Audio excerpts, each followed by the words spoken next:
Hi everybody, how you going? Hi, my name's Olivia. I work for a brand called Kathmandu, and we are a New Zealand brand, which is explaining my funny voice.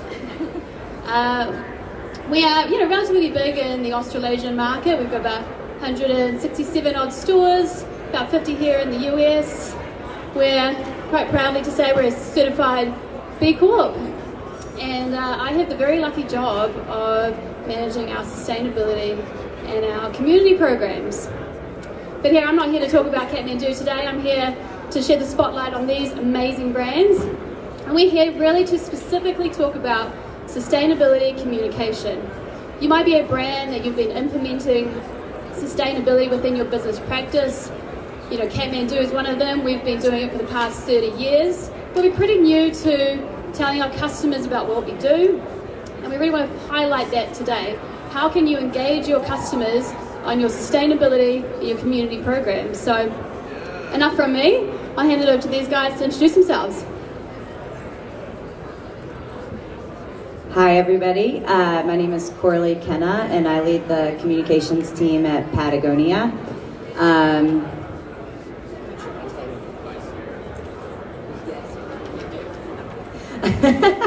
She wants a little more.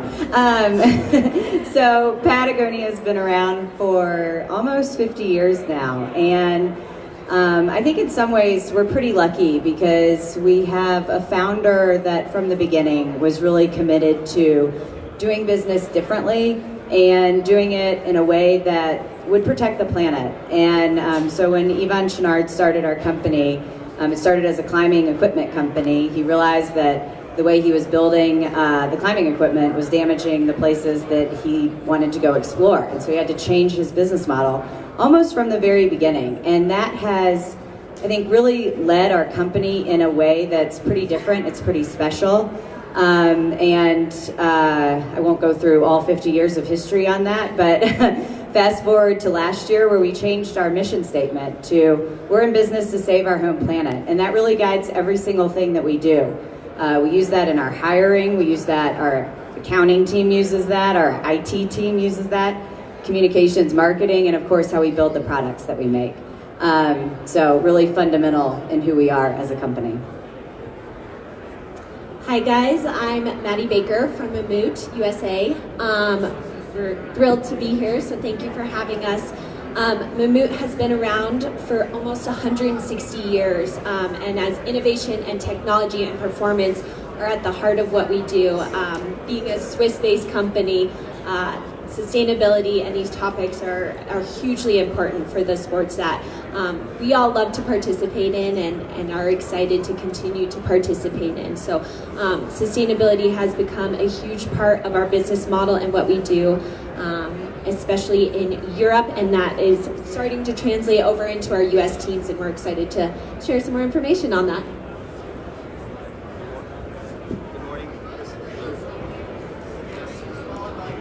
Good morning, my name is Chris Sendler. I work at Keene, and I head up Keene Effect, which is our department focused on philanthropy, advocacy, and sustainability.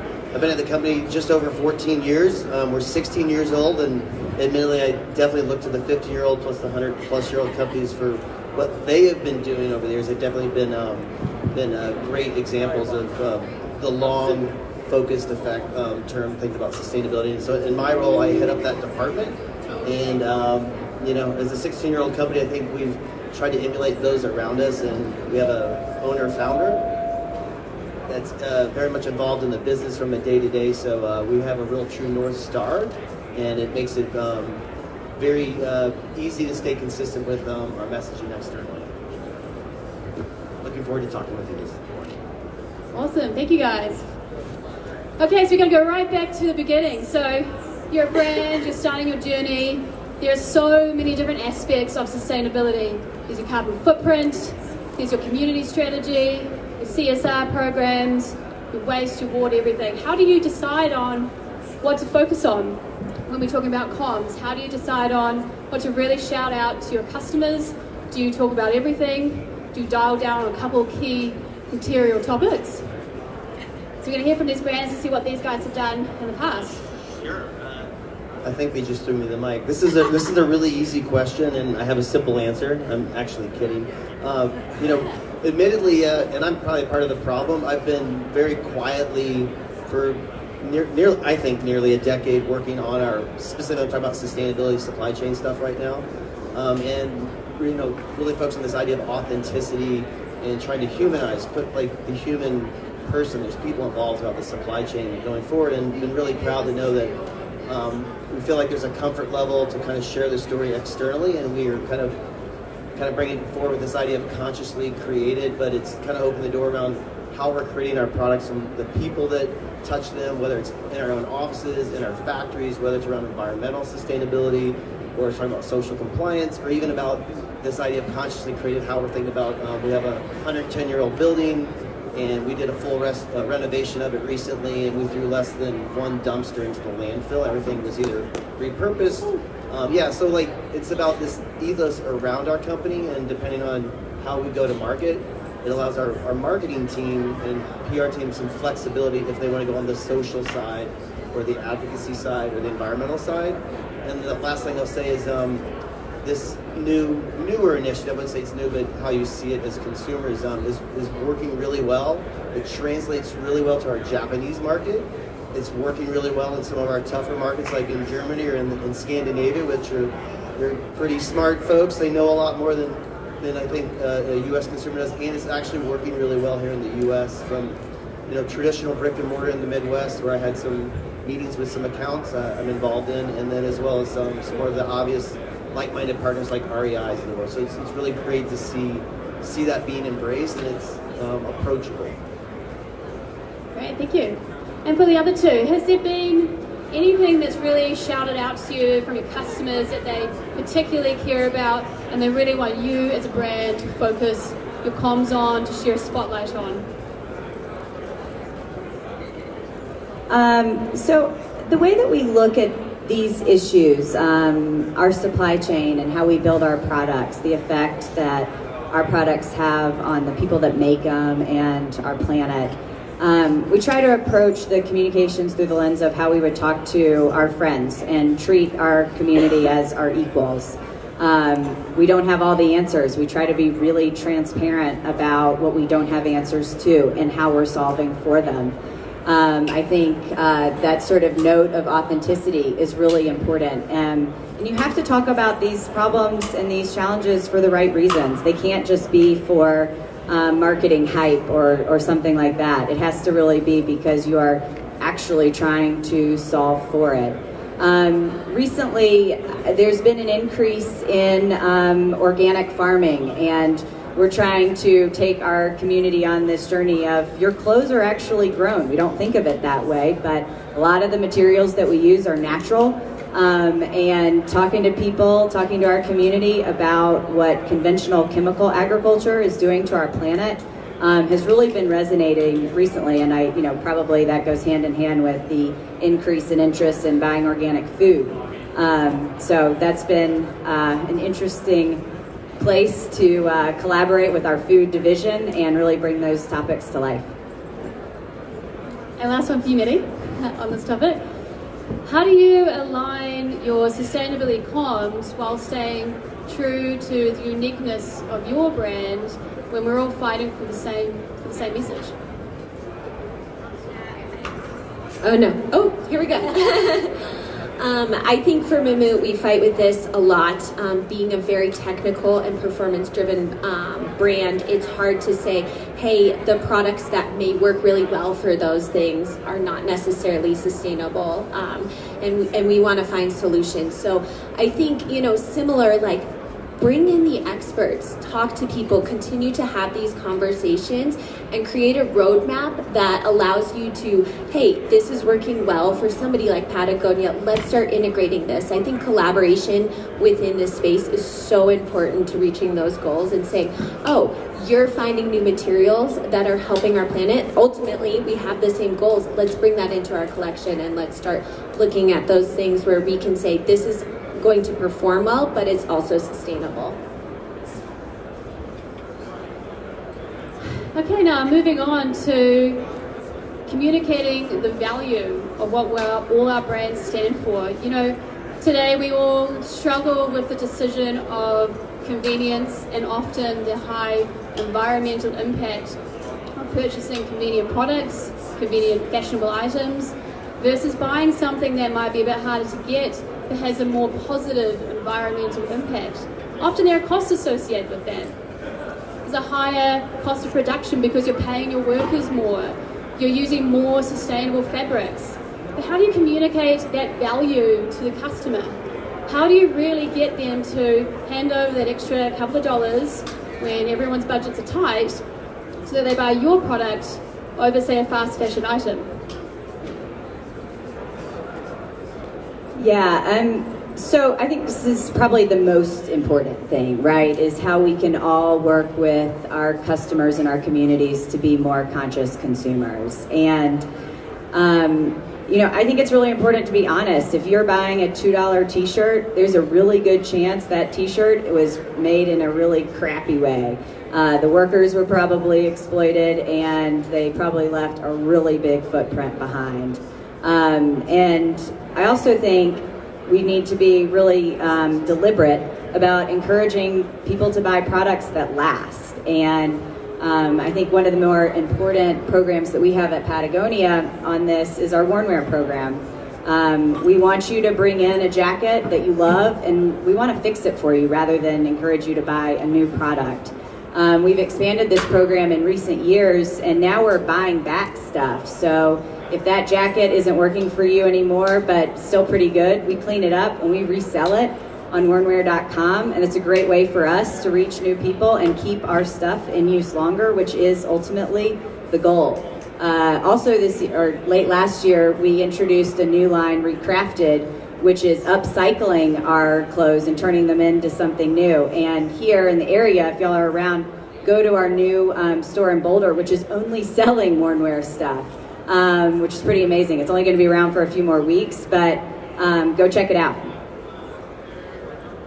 I think an important part to add to this is being transparent. Just be transparent with your consumers. It's so huge. Put it on your website.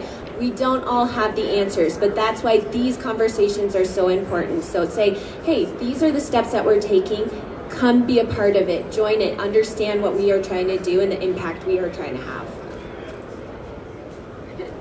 So speaking to price a little bit, at least the secret sauce in our organization, this is kind of an internal, I'm talking to my colleagues on the product team, and the reality is price, right? People want things that are quality, they like a certain color, and I'm only gonna pay $100 for it, period.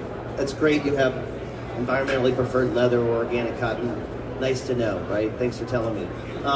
But we really wanna be a part of this change and help lead around sustainability. And what I do personally, any initiative I ever work on that touches a product in terms of product manufacturing or sourcing, it's a very simple triangle, and it works. I do it with my coworkers.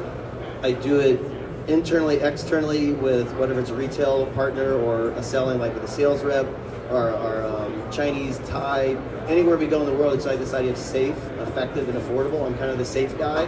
Safe for human health and the environment. There's a whole body of work, compliance, audit, all that not so fun stuff. Effective, no matter what we do, it has to meet our requirements, our performance standards, those attributes, the very reasons that consumers are buying our products in the first place, right? And it has to be affordable. There's reality around margin, and so anything that I do, if I can't hit all three check boxes, I go back and start over, and I've had to do that over and over again, but I've found, at least in our company, that if we can sell it in at the product team level, if we can bring forward and get a comfort level around, hey, this is going to be cost neutral, then they're going to listen immediately, and then you can get through some of the humps along the way. And we found that if we can integrate change on all products, not just a product category, like our leather is all one certain certification, that's it across the board, and then your cost per unit goes down over time, and then there's savings involved in that. And so I know it's not really the external communications, but that helps set you up to some of those hurdles internally, and then externally, in terms from a comms perspective, they can just go crazy, and they want to go down the environmental route and like, hey, it's in all our shoes, this is what you can talk about, and then they have a little bit more flexibility. And are customers coming in wanting sustainable products? Are they demanding that from you? Is that really making it different to their decision-making process, or are they just expecting you to do it? I'll start. Yeah, we're expecting that.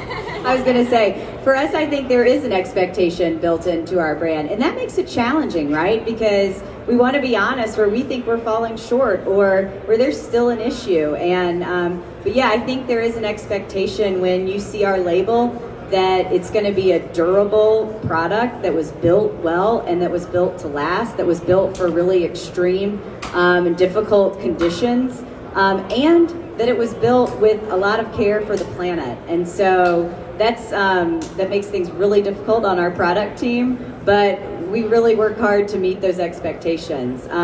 We also find, I think, that sort of journey really important to bring our customers along with us, and we try to tell that as best we can. For a long time, we've been using the Footprint Chronicles as a way to tell that story, and later this year we'll be sort of updating and evolving that, so I encourage you to check out our website to join us on that journey. I can jump in. Yeah, I think Moot is different from Patagonia, right? So we have consumers that for so long have just focused on performance. And so it's really educating them on, hey, the performance is, yes, that's important, that's huge, it keeps you safe and alive. But here's the sustainability efforts going into that. And this is starting the conversation on educating your consumers, making it transparent, saying, this is important to us, and we're going to start integrating into it. So, now, moving on. Something that Kathmandu has really done a 180 on recently is we've really been using sustainability as part of our go-to-market strategy for seasonal launches. So historically it might have been a bit of an add-on, but now, if you go to our booth over here, you really see our B Corp certification is what we're pushing, and also our new pack, our Moana pack, which is made completely out of plastic waste, is now our key seasonal launch, which going back a few years ago wouldn't have been the key product that we would have pushed to inspire customers. So my question to you guys is, are you leading with sustainability comms as part of your seasonal launch, or is it just something else you talk about? I think I said we were. Yes, we actually are purposefully leading in that direction. To step out of that just a teeny tiny bit, just want to add some context to kind of leading with this. What we have really found is there's a hunger inside of our company for people to feel like they're a part of this, and from a sales perspective, at the end of the day, there's sales reps that have to sell in our products. All of us here, that's why we're all here. That's why we all have jobs, and I have found it's been really phenomenal. Again, this transcends all of our markets around the world. That we spend like an hour session on our sales meetings on, hey, here's what we're doing, here's our journey, here's our humble steps. Here's some of the concerns we have, here's some of the questions we have, here's some of the things we don't even understand. It's okay if it's not perfect. Here's some great little things that you can say and be proud of. And if you don't know the answer, that's fine. You can send it back to someone like myself, and I can help you and support you. So it's empowering our sales force to feel proud when they introduce. So for us, it's about introducing our values, and then through the lens of products, and then they can go in different directions. So we found that it's really actually helping through the whole sell-in and sell-through process. We're definitely going to lean very hard on the sustainability / human element of people.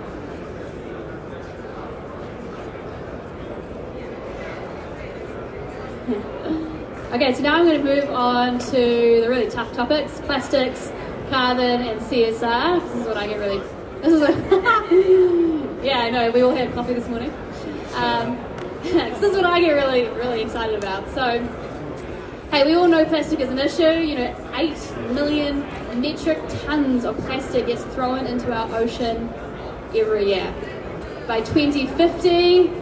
Instead of going fishing for fish, you're only fishing for plastic, because there'll be more plastic in our ocean than there will be fish. So we all know it's an issue, but somewhat it's a necessary evil for retailers and brands, and we're all trying to get rid of it out of our supply chain, especially when it comes to transportation and protection of our goods. For example, polybags. Polybags wrap everything that we buy, and at Kathmandu I can say we haven't quite nailed how to get rid of polybags out of our supply chain. So we know it's an issue, we're all trying really hard to get rid of it, and I'm really interested to know, what have you guys as brands done, what initiatives have you implemented to reduce plastics from your supply chain, and how have you really communicated that to your customers? I have my notes from our CSR team in Switzerland, so I'll try to communicate it as best as possible. But again, I think collaboration is key here. Not one single brand can solve this issue for the entire outdoor industry. So joining groups like a single plastic group that we joined in Europe, and making sure that we're touching bases, and as an entire community, we're creating a roadmap and we're reaching those KPIs together. Again, collaboration is key here, and we're continuing to say, hey, this works right now, but we're going to have to tweak and go a different direction. So continue joining those groups, continue having a voice in this place, and continue to listen to others, and join in on saying, hey, this isn't working, let's look at another solution. Hey, this isn't working, let's continue to look for other solutions. Okay. So we definitely have a plastic problem. It's not just our industry, it's our society, it's our world, and no doubt that sad reality of fishing for plastic instead of fish is upon us. So I think that's right. I think we have to be honest. I think we need to find partners. I think we should all set goals. At Patagonia, we're going to rid virgin petroleum product sources from our products by 2025.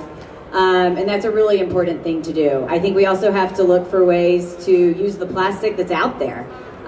So we've been making fleece jackets out of plastic bottles for over 20 years now, and it's great to see some of the higher end fashion brands taking on this, because even if we don't use new plastic, we got to do something about all that plastic that's already out there. And one of the more exciting collaborations that we have is with a company called Borreo. And they're scooping up plastic out of the ocean, and this year 100% of the brims of our hats are made out of ocean plastic. And so, yeah, check out Borreo and check out their story on their site and ours. And when you wear one of our trucker hats, think about the ocean plastic that's now in the brim. So I think all of us kind of building products from the plastic that's out there is a really important part. But one other final thing on this. So microplastics, big issue, and we were one of the first brands to start talking about it, and I think that was a really important thing to do.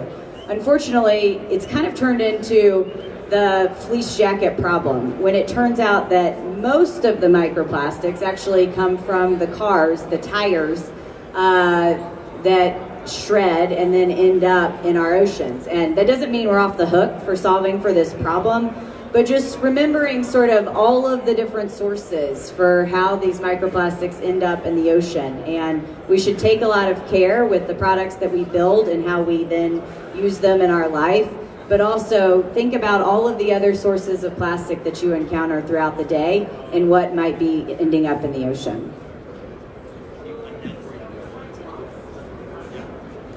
Just on what Maddie was saying, just to follow up for anyone that wants a little more detail, it's actually called Retail Meets Business, and it's being sponsored by the European Outdoor Group. And what's really fascinating about what they're doing around single-use plastics, specifically around poly bags, is they're partnering with the key retailers, the key brands, and together with some manufacturers, and they're coming up with what's a solution we can do as an industry together. And it's really galvanized a lot of support, and I think it's something that we here in the U.S. Through the OIA could emulate. I think there's a lot of learnings there. And then just generally in plastics, again, I'm kind of like the cheerleader kind pest in the company, bringing forward intentions and around our company's vision and mission. And so we have an intention around, reducing single-use plastics or using recycled plastics, right? It's nothing new, but what that's done, it's given our product teams the freedom to think about our webbing material, insulation packages, and go down the line. And this back to my point on safe, effective, and affordable. And they're thinking holistically across the board. You know, by 2021, like 50% of the insulation package in all of our winter products will have recycled content in it. And it's a significant shift for us. And it's great to see that, and it's still maintaining the margin that we have to have internally. Sorry for being obsessed with margin, but it's been beaten in my head. It's the only way to get things across the finish line. I'm just being real.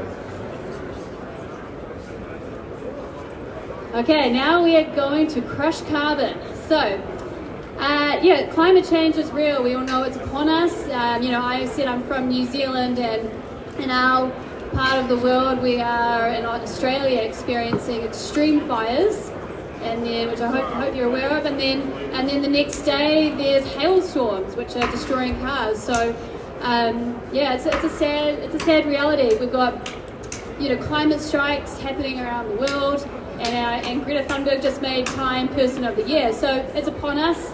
Our customers care about it, but and we at Kathmandu, we've been measuring our carbon, we've been reporting, we've been reducing for the past 4 or 5 years, and now set a goal to be net carbon zero, like a lot of brands here that are sitting here today. But I actually measure our carbon, and when I start talking about it, sometimes I can literally see the lights go off in some people's minds. So how do you get people inspired by quite a technical topic, and how do you get your customers to actually make some change when you're talking about climate change and carbon offsetting? I think it starts with your company needs to go carbon neutral. Like, that's just the reality of the world we live in. The crisis is upon us. It is here, and it's taking over. So I think it definitely starts with looking at your supply chain, going as deep as you can, understanding where your carbon footprint is. We learned in our carbon mapping exercise that 87% of our carbon footprint comes from the materials we use. And so that's where we're starting. With the goal to be carbon neutral by 2025. But I think we should all be talking about the solutions to the climate crisis because they're available to us. We know what to do. It just takes the courage to do them. A transition to 100% green renewable energy, wind and solar, our elected leaders need to be pursuing those policies. I think the outdoor industry and its history of advocacy on public lands is another way that we can engage our community. Our forests, grasslands, and oceans, wetlands are important carbon sinks and should be protected. And I think when we talk to our communities about climate, it's important to talk about these climate solutions and not just the problems with it. And then finally, I think changing our system of agriculture. Conventional agriculture is contributing to this problem in a really significant way, and we have to change it. And so changing to a regenerative organic solution to agriculture should be a part of this mix in a way that we fight back. Working. Okay. I think for us, we say over and over, measure it, reduce it, convert it, and then offset it. Say that over and over to yourself. And again, bring in the professionals. We have professionals that analyze our company, and we say, okay, here's the roadmap, here's the starting point. We want to be carbon neutral by 2050.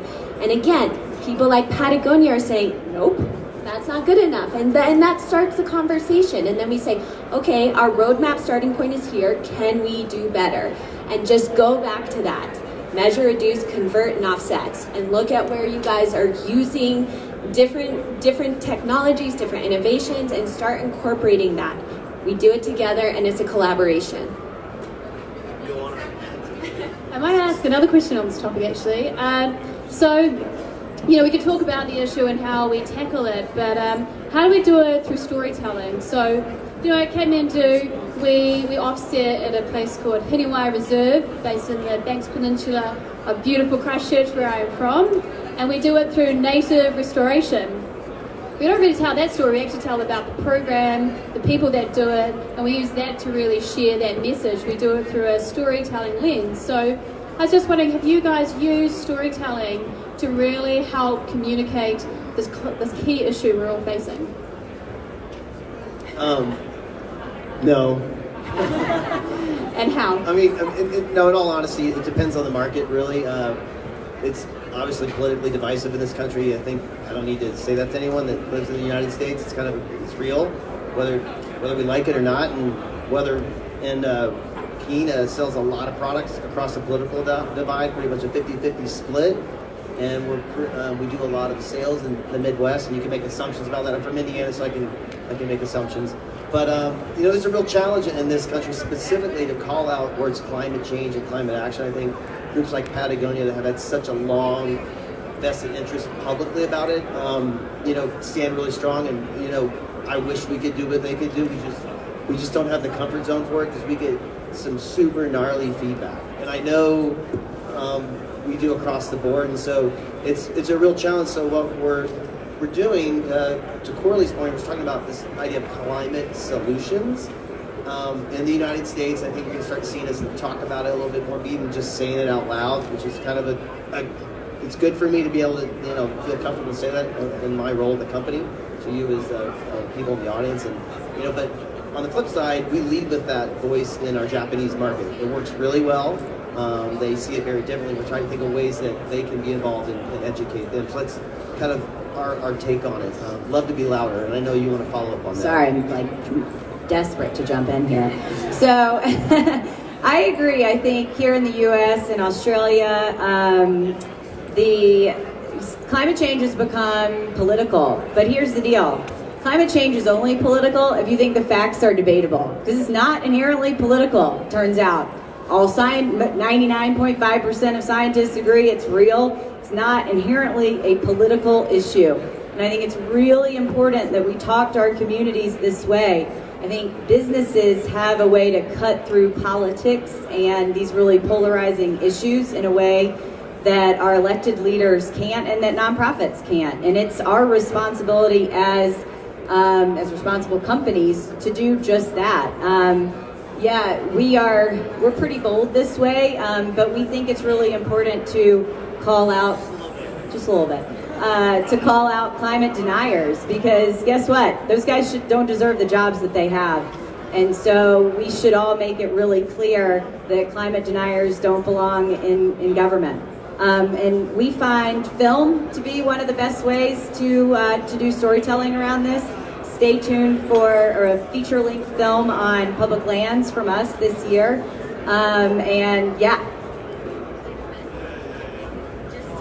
Quickly add to that, I think this is such an overwhelming topic, and when you think of how big it can go, it's just overwhelming. And so at Moot, we're like, global warming equals melting ice equals no glaciers to ice climb on. It's simple as that. And so through little things like our Moot Alpine School and taking groups up and showing them firsthand the effects has been something that's worked really well. So just start small, take that model, and then expand it as you go. Okay, last topic I'm going to finish up on, and it's a hairy one. It's our CSR programs. So I don't know if you guys are aware of this, but the International Labour Organization, they estimate there are 8 million people in the world that are enslaved in work. So what that means is they ask for a debt, and ask for a loan right, and then in exchange they'll work to pay off that debt. But often they can't pay it off fast enough, and they can't leave the factory at all as well. So it's just this vicious cycle, and it's illegal. And this, I'm talking about the extreme end of the spectrum here, but often the penalties aren't enforced. And this is a reality we all face, that we've potentially bought products from someone that has been forced to work. So, at Kathmandu, we try to tackle this issue. We are FLA accredited, which means we are working through the transparency through our supply chain to really understand this. But, as I said, it's a hairy topic. So how do you make customers aware of it, and how do you really inspire them to purchase a product where they know that their manufacturers are treating their workers right? So I think this is another one where it's particularly important to be collaborative and to share learnings. It is probably one of the stickiest topics that we are all involved in, and where honesty is really important. I think I couldn't agree more that the Fair Labor Association and being accredited with them is a really important place to start. I think programs like Fair Trade are another place. There are 27 factories in our industry, in the outdoor industry, that meet the Fair Trade certification requirements, but yet only a handful of brands use them. You know when you're buying a Fair Trade product, there's a bug on it, so you should look for it. You should demand it, because once a factory is certified, other brands can join in. We've done at Patagonia a lot of the work on certifying these factories. We need more brands to join in and to sell these products. It's not the answer, it's just a step in the right direction, but I think a really important one. And have you guys had a campaign at all that's been particularly successful when talking about human rights? One quick response to that. I mean, this is an issue not that dissimilar from microplastics, where I think there's a reluctance in talking about these problems because then you call attention to them. And that's hard. That's really hard to do because you want to be honest and you want to acknowledge it, but then all of a sudden you're getting blamed for it. I think that's why you want to work with partners and factories to create real standards that your customers can look for. And so we have found the Fair Trade certification and the program around that a better place to do storytelling, to help share the stories of the workers behind those products and so forth.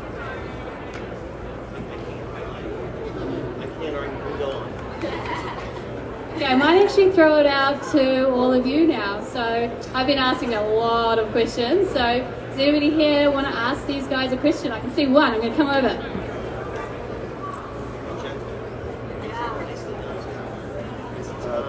Hey guys, I'm Brian Kennedy. I run Foothill Fuels. We make low carbon renewable camping fuels. I have a question for you as communicators who make claims about sustainability. How often do you focus on how comparative those are in the sense where can a consumer translate those sustainability claims across a set of products? So when you think about carbon emissions or water consumption, do you prioritize that as communicators? And if so, how?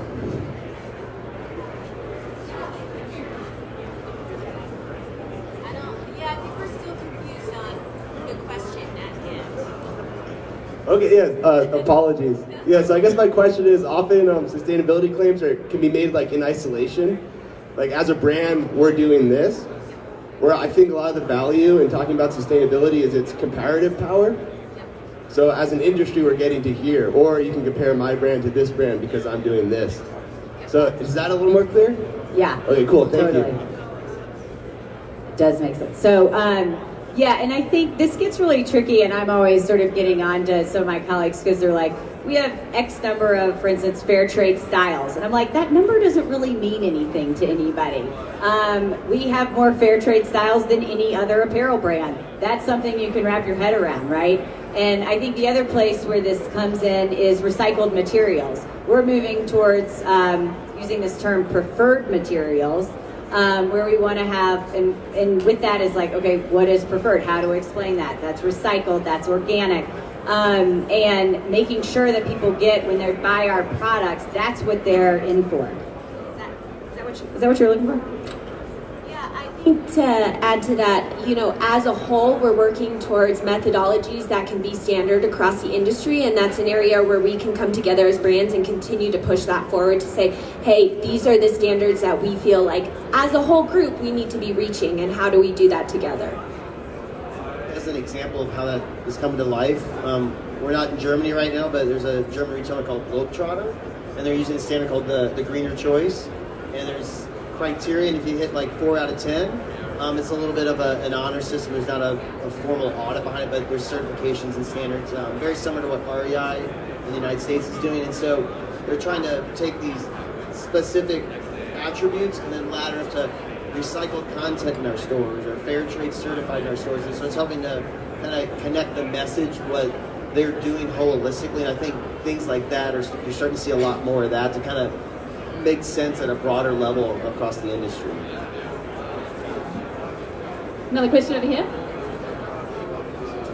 Hi, my name is Kevin Townsend from Resource. My company helps other companies reduce their climate impacts, and we found that one of the greatest obstacles to action is just the complexity of this. It just seems like this huge beast to tackle, and people just don't know where to begin. So where did each of your companies start? How did you just get started? So I'll be honest, I don't know exactly where it started, but I have a sense that it probably started with our buildings and understanding what kind of energy use we were using in our stores, in our headquarters, in our distribution center. We've had solar panels in our parking lot in Ventura for a really long time, and that's been important. But what we realized when we started to look into it is it was our supply chain that was most important, and it was like peeling layers of an onion. And we learned a lot along the way, and we're still learning.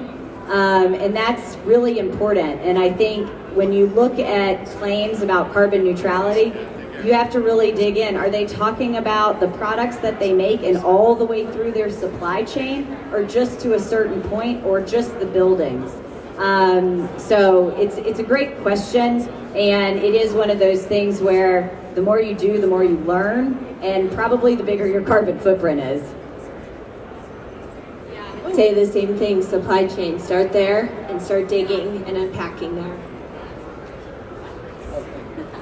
Yeah, so you guys touched on the importance of offsetting, and you mentioned carbon sinks. And I was wondering if there were any creative solutions that you guys had involving restoring natural carbon sinks to their full potential.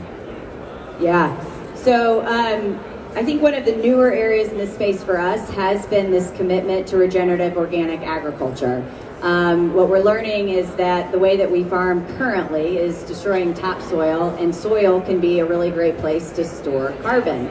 And so if we change to this regenerative system of agriculture, we can actually not only, it offers this climate mitigation strategy that's really important. And we are currently exploring an offset program that would be not just like paying for credits, but restoring forests, grasslands, and so forth, which are those carbon sinks. I just wanted to put a plug in, sorry. I'm on the board of the Conservation Alliance, and who knows who they are? Anyone know? So they protect public lands, right? We do a great job, but that's a solution to climate. And I think what we're doing as a board, and we're taking a very serious look at it, you're going to see in a very positive way, a very different way of Conservation Alliance connecting the dots between how we're contributing significantly to climate solutions. I mean, we're protecting millions of acres every year, kind of carbon sinks, if you will, and we should begin to get collective credit for that. And then very lastly, if you want to learn about membership, 100% of your dues go to an annual fund. It's a pass-through, we don't take that money. If you want to learn about membership, please come find myself or Amy back over there with her hand up. We're both members of the Conservation Alliance. Yeah, I'll second that plug for the Alliance, and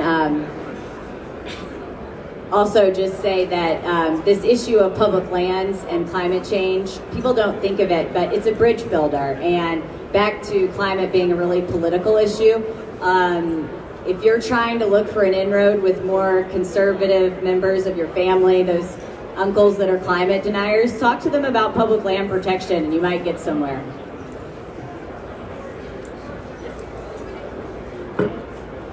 Hi, my name is Camilo, and I lead a firm of product development in LA, and our focus is around sustainability, building products that are going to last, that are going to use the right materials and the right processes. But we work mainly with startups and individuals that might not have the financial muscle to really push the envelope and their pre-sales.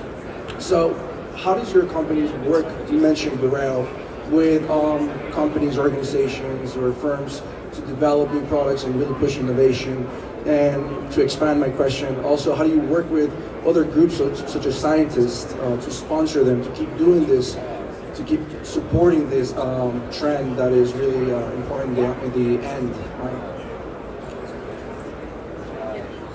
So at Patagonia, we have an investment fund. Actually, it's called 10 Shed Investments, and that's how the partnership with Brio started. We invested in them. Decided what they were doing was amazing and applicable to the products that we make, and so now we are, what they do benefits the products that we sell, so a total win-win. If that's of interest, check out, they have their own part of our website, 10 Shed Investments, and learn more and apply through the site if that's of interest. I think the other place is joining the Benefit Corporation, right? That movement, the B-Lab Benefit Corporation movement, is a great consortium of companies. We build off each other, we promote each other. I think that B-Lab sticker is another good sticker to look for on your products, to know that that company put something more than profit in mind in building their business. Promise I'll be quick.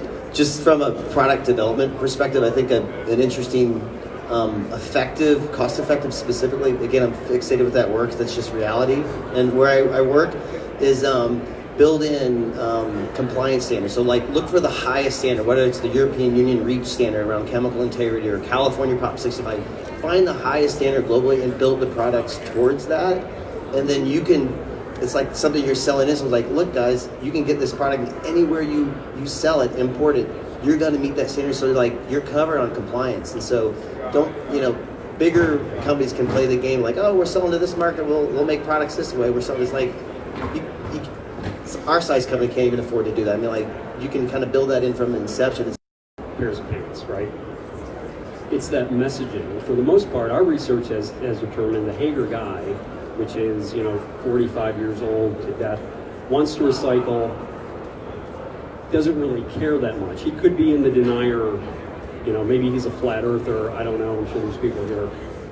My question to you guys is twofold. Number one is, any advice on the messaging, between FTC regulations, what you can and can't say, well, you can't call this a sustainable pant unless you call out all that it is, and you can't call something eco.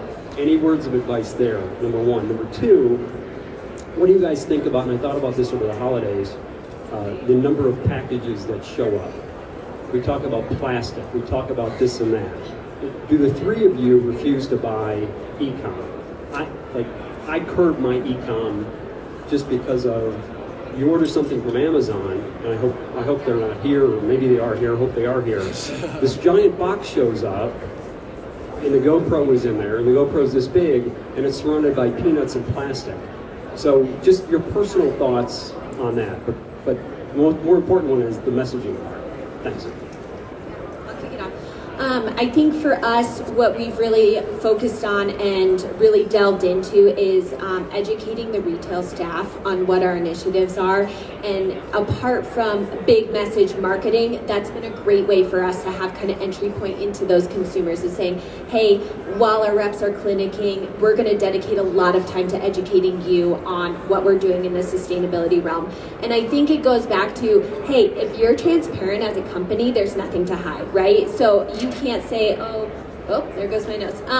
You can't say this pan is sustainable when it's not if you're transparent. So I think that's really important, and listen to the critics, because there might be tidbits of information within there that you can say, wow, we really need to focus on this area and this messaging isn't being heard. So I think that's an important part. And as we kind of tackle this Amazon world, I think B2B is going to be a big part of that, and continuing to say, hey, drive sales to your store, talk about it, educate your consumers, and make it a holistic approach on that level. One thing to add is, I think it's really important to debunk the myths around, especially recycled. One of the insights that we've learned is there was this perception that recycled products were lower quality, not as durable, and cheaper. none of which are true. And for a brand that's making really durable products meant for these really extreme situations, that was problematic. And so talking to our customers in person and on our website, through film, through every way we can, and debunking those myths has been really important part of the storytelling that we do. And I couldn't agree more. I get so irritated when I do order something online and it comes in the wrong, inappropriate packaging. And I, forever think that the brick and mortar and the value of our stores as community hubs, not just as places to sell things, is really important. Yeah, I'm going to take a lot of questions. We're going to take 2 more, and then these guys will hang around for a little bit. So if you've got any more specific questions, then come grab them afterwards. So over here. Hi, thank you so much. This conversation has been amazing. I'm here with a startup called Cloverly. We're the first e-commerce solution that allows customers to choose to offset the carbon footprint of shipping. So it's a very specific application. It's a super easy win. It's a checkbox. Do you want to green your shipping or not? It costs like $0.25, right? Very, very easy win, especially for companies that don't have strong sustainability profiles already or are looking to get into it. So I've been having conversations, and even brands that do have strong sustainability profiles are afraid to point out this challenge of carbon, right? Carbon offsetting, such a big thing. And I do have this experience where you start to get the glaze. So what do you say to other companies that are in this space, your cohorts, that aren't willing to step forward and start talking about it? How do we break through? Like, I can throw at them, millennial consumers, sustainability, blah, blah, blah, blah, blah, and it's even more glaze. So what are we saying that's going to get people who are on the fence, or even not even to the fence, jumping off and getting into this fight with us?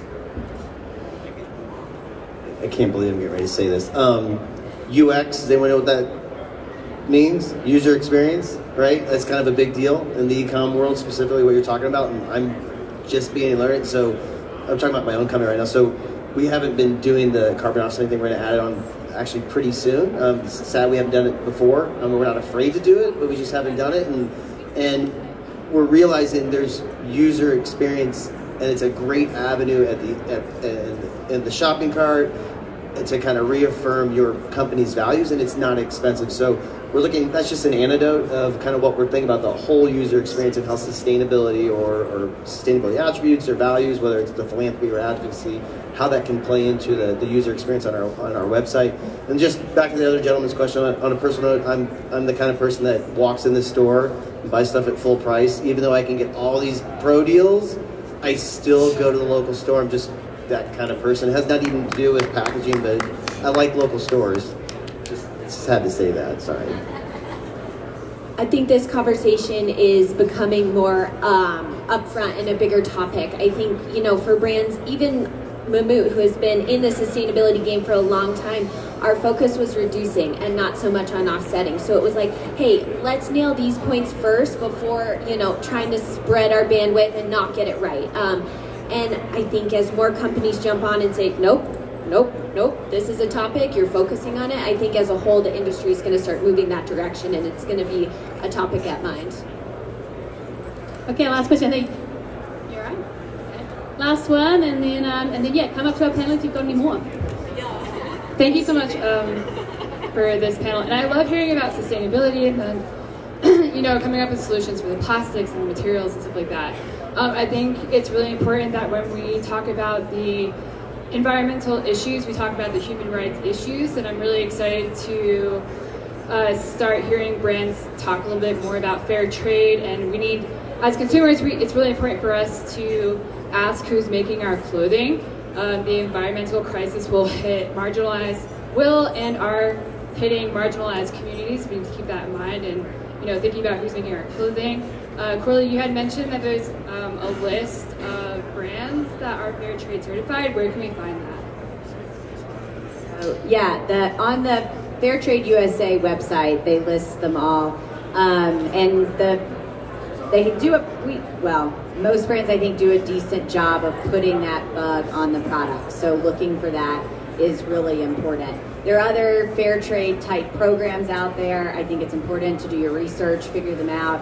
And it's not just for apparel, right? Like the food that we buy. A lot of different things, like thinking about the workers behind our products is a crucial part of being responsible.